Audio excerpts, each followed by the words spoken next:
جو انتہائی حیران کن بات ہے، اور اس پر الطاف حسین صاحب نے بھی بڑی سخت مذمت کی ہے اس سلسلے میں۔ الطاف حسین صاحب کا بھی کہنا تھا کہ بلاول بھٹو زرداری صاحب کے ساتھ ساتھ اگر اپوزیشن کے لوگوں کو بھی شامل کیا جاتا، اس میں ذہین لوگوں کو شامل کیا جاتا، تجربے کار لوگوں کو شامل کیا جاتا، تو یہ لوگ دنیا بھر میں اب پاکستان کا موقف اچھی طرح سے پیش کر سکتے تھے۔ جبکہ بلاول بھٹو زرداری صاحب ایک نوجوان ہیں، ان کی سوچ میں اور تجربہ کار کی سوچ میں خاصا فرق ہے، لہٰذا اپوزیشن کے لوگوں کو نظر انداز کرنا انتہائی مناسب نہیں ہے، بلکہ قابل مذمت ہے۔ اپوزیشن کو بھی جس طرح سے ہندوستان میں اپوزیشن کے لوگوں کو شامل کیا گیا ہے دنیا بھر میں اپنا موقف پیش کرنے کے لیے یا مذاکرات کے حوالے سے، تو پاکستان کو بھی اپوزیشن کو نظر انداز نہیں کرنا چاہیے تھا۔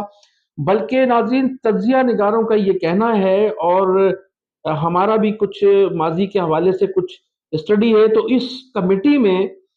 کم از کم شاہ محمود قریشی صاحب کو ضمانت دے کر رہا کرنا چاہیے تھا، اس کو شامل کیے جانا چاہیے۔ شاہ محمود قریشی صاحب 2 مرتبہ اس ملک کے وزیر خارجہ رہے ہیں، انہیں خاصا تجربہ ہے۔ شاہ محمود قریشی صاحب کو بھی اس کمیٹی کا ممبر ہونا چاہیے تھا، اس میں شامل کیے جانا چاہیے تھا۔ اس کے ساتھ ساتھ مشاہد حسین سید صاحب بھی بہت بڑی شخصیت کے مالک ہیں، بڑے ذہین ہیں، ملک کی اور بین الاقوامی سیاست پر ان کی کافی گہری نظر ہے۔ وہ بھی ایک ٹائم پر جو ہے پاکستان کی بڑی اہم پوسٹوں پر اپنی خدمات انجام دے چکے ہیں، تو ان کو مشاہد حسین سید صاحب کو بھی اس کمیٹی کا حصہ ہونا چاہیے تھا۔ اس کے ساتھ ساتھ ناظرین، پھر میں یہ کہوں گا کہ ڈاکٹر ملیحہ لودھی بھی پاکستان کی سفیر رہی ہیں امریکہ میں، اور ان کی بھی بڑی گہری نظر ہے پاکستان کی اور ملک پوری دنیا کی سیاست پر۔ تو ڈاکٹر ملیحہ لودھی، عابدہ حسین بھی پاکستان کی سفیر رہی ہیں، وہ بھی سینئر نہ صرف پارلیمنٹرین ہیں بلکہ سیاست پر ان کی بڑی گہری نظر ہے، بین الاقوامی سیاست پر۔ اس کے ساتھ ساتھ قصوری صاحب ہیں جو وزیر خارجہ رہے ہیں مسلم لیگ کاف کے دور میں، مشرف صاحب کے دور میں، اور وہ بڑا کٹھن مرحلہ تھا مشرف صاحب کے دور میں 9/11 کے بعد، جس طرح سے قصوری صاحب نے پوری دنیا کو ہینڈل کیا تھا، تو قصوری صاحب کو بھی اس اس اس کمیٹی کا ممبر ہونا چاہیے۔ تو یہ تمام سینئر لوگ تھے، ان تمام سینئر لوگوں کو اس کمیٹی میں شامل کیا جانا چاہیے تھا۔ الطاف حسین صاحب کا کہنا تھا کہ اپوزیشن کے لوگوں کو بھی اس میں شامل کیا جانا چاہیے تھا۔ تو یہ تمام لوگ، اگر یہ ذہین لوگوں کو اور یہ جو تجربہ کار لوگ ہیں ان کو شامل کیا جاتا، تو شاید اس کمیٹی کا رزلٹ جو ہے وہ بہت اچھا نکل سکتا تھا۔ اور ابھی بھی وقت نہیں گیا ہے، اگر ملک اور قوم کی خاطر ان تمام سینئر لوگوں کو اس میں شامل کیا جائے تو ملک کی مفاد میں تو یہ ایک اچھا عمل ہوگا، اور تمام لوگوں سے جو تعلقات ہیں ان تمام لوگوں کو تعلقات کو بالائے طاق رکھ کر پاکستان کے مفاد کی خاطر ان تمام شخصیات کو شامل کیے جانا بہت ضروری ہے۔ ناظرین، اب میں ذکر کروں گا مورو کی۔ مورو میں ہمارے وزیر داخلہ جو ہیں سندھ کے، مشتل عوام نے ان کے گھر کو آگ لگا دی ہے، اور 1 درجن سے زائد گاڑیوں کو آگ لگا دی گئی ہے، جبکہ مظاہرین نے پولیس پر بھی تشدد کیا، اور پولیس کی فائرنگ سے متعدد لوگ زخمی بھی ہو چکے ہیں۔ یہ جو کارکناں، یہ جو لوگ تھے، یہ جو مشتعل لوگ تھے،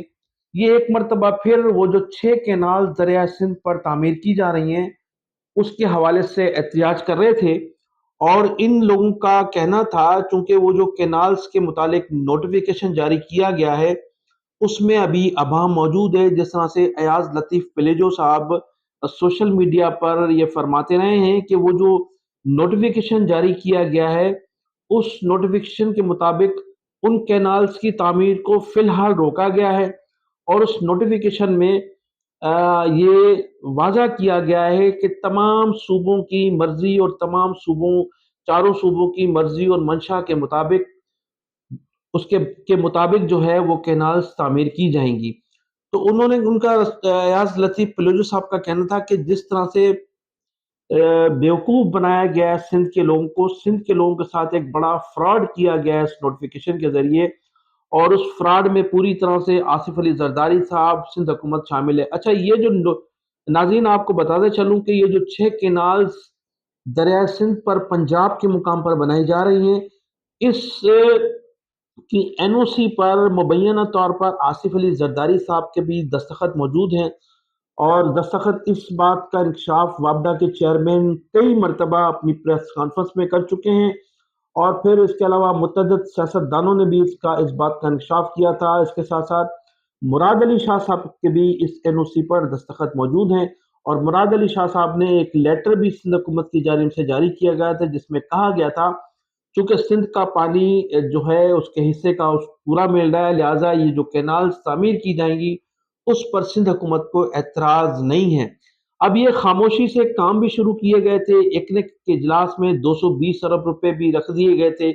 ان کی بھی منظوری دے دی گئی تھی۔ اس کے ساتھ ساتھ چشمہ جہلم لنک کینال بھی تعمیر کی جا رہی تھی، جس پر محترمہ بینظیر بھٹو نے سخت احتجاج کیا تھا، اور اس احتجاج کے بعد اس چشمہ جہلم لنک کینال کا کام روک دیا گیا تھا۔ لیکن اس 6 کینال کے ساتھ ساتھ چشمہ جہلم لنک کینال بھی تعمیر کی جا رہی تھی، جس پر سندھ جو تھا وہ سراپا احتجاج بنا ہوا تھا۔ کراچی سے لے کر گھوٹکی تک اور ڈیرکی تک اور کشمور تک تمام لوگوں نے اس کے خلاف سخت مزاحمت کی تھی، وکلا بھی نکلے تھے، سیاسی لوگ بھی نکلے تھے، صحافیوں نے بھی اس پر سخت احتجاج کیا تھا، اور پورا سندھ سراپا احتجاج بنا ہوا تھا، جس کے بعد وفاقی حکومت کو مجبوراً یہ لولی پاپ دینا پڑا تھا سندھ کے لوگوں کو، کہ ایک نوٹیفیکیشن جاری کیا گیا تھا، اور اس نوٹیفیکیشن میں یہ تحریر تھا کہ یہ کینال جو ہیں فی الحال روک دی گئی ہیں، جبکہ ایاز لطیف پلوجو صاحب کا یہ موقف ہے کہ اس نوٹیفیکیشن میں ہونا یہ چاہیے تھا کہ یہ کینالز نہ صرف روک دی گئی ہیں بلکہ ان تمام کینالز کو کبھی بھی تعمیر نہیں کیا جائے گا۔ اس سلسلے میں الطاف حسین صاحب کی بھی بڑی تفصیلی پریس کانفرنس تھی، پریس بریفنگ تھی، جس کے نتیجے میں ان کے کئی درجن کارکنان کو بھی گرفتار کیا گیا تھا، جو بعد میں ریلیز کر دیے گئے ہیں۔ تو اس حوالے سے سندھ کے لوگ جو تھے، جب ان کو آہستہ آہستہ یہ معلوم ہوتا جا رہا ہے کہ وہ جو نوٹیفیکیشن تھا جس میں سندھ کی عوام کو بیوقوف بنایا گیا ہے، تو لوگ اب دوبارہ اس کینالز کے خلاف احتجاج کے لیے نکلنا شروع ہو گئے ہیں، اور وہ موروں میں آج پہلا احتجاج تھا جس پر پولیس نے فائرنگ کی تھی، اور فائرنگ سے مشتعل ہو کر لوگوں نے ضیاء الانجار کے گھر کو آگ لگا دی، اور ان کی درجنوں کے حساب سے جو ہے وہاں گاڑیاں بھی جلائی گئیں۔ ضیاء الانجار کے گھر پر جو آگ لگائی گئی ہے، یا جو اس پر لوگوں نے مشتعل ہو کر وہاں ہنگامہ آوری کی ہے، تو اب آج جو مجھے انتہائی موثوق ذرائع نے بتایا ہے کہ چیف منسٹر ہاؤس میں ایک اجلاس منعقد کیا گیا ہے، اور اس اجلاس میں کوشش یہ کی جا رہی ہے، مشاورت کی گئی ہے کہ ان تمام جو واقعات ہوئے ہیں، ان کی جو ایف آئی آر ہے وہ غلام مصطفیٰ جتوئی کے صاحبزادے مرتضی جتوئی، عارف جتوئی، عاقب جتوئی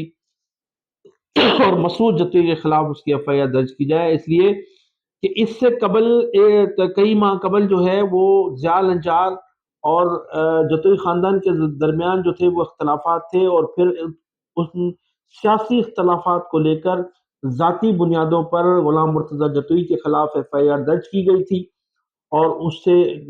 غلام مرتضی جتوئی کو گرفتار بھی کیا گیا تھا۔ وہ خاندانی رنجش جو تھی وہ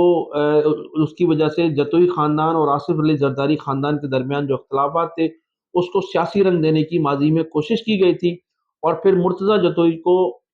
عدالتوں نے باعزت طور پر ضمانت دے کر بری کر دیا تھا۔ لیکن اب یہ جو واقعات ہوئے ہیں، ان واقعات کے پیچھے پس پردہ ضیاء الانجار اور ان کے ساتھیوں کا کہنا ہے کہ اس میں جتوئی خاندان ملوث ہے، اور جتوئی خاندان کے جو ہاری ہیں، جو کارکنان ہیں، انہوں نے یہ دھاوا بولا تھا، جس کے بعد ضیاء الانجار کے گھر کو آگ بھی لگائی گئی اور وہاں توڑ پھوڑ بھی کی گئی ہے۔ تو یہ ایک پلاننگ کی جا رہی ہے جتوئی خاندان کے خلاف، اور کہا یہ جا رہا ہے کہ ان قریب آئندہ 48 گھنٹے یا 24 گھنٹے کے دوران یہ جو ایف آئی آر ہے وہ جتوئی خاندان کے خلاف درج کی جا سکتی ہے۔ تو ناظرین، اس وقت صورتحال یہ ہے کہ یہ جو کینالز کے حوالے سے جو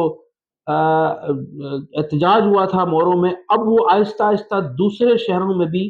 پھیلتا جا رہا ہے۔ ابھی اطلاع ملی ہے کہ رانی پور میں بھی اس سلسلے میں احتجاج کیا گیا، جس کی وجہ سے نیشنل ہائی وے جو ہے وہ بند کر دی گئی ہے، اور نیشنل ہائی وے پر ہزاروں گاڑیاں اس وقت کھڑی ہوئی ہیں۔ کراچی اور کا جو رابطہ ہے وہ دوسرے شہروں سے بالکل منقطع ہو گیا ہے۔ تو میں اب انہی الفاظ کے ساتھ آپ سے اجازت چاہوں گا کہ آپ میرے چینل کو سبسکرائب بھی کیجیے گا، کمنٹ سیکشن میں اپنی قیمتی رائے کا اظہار ناظرین ضرور کیجیے گا۔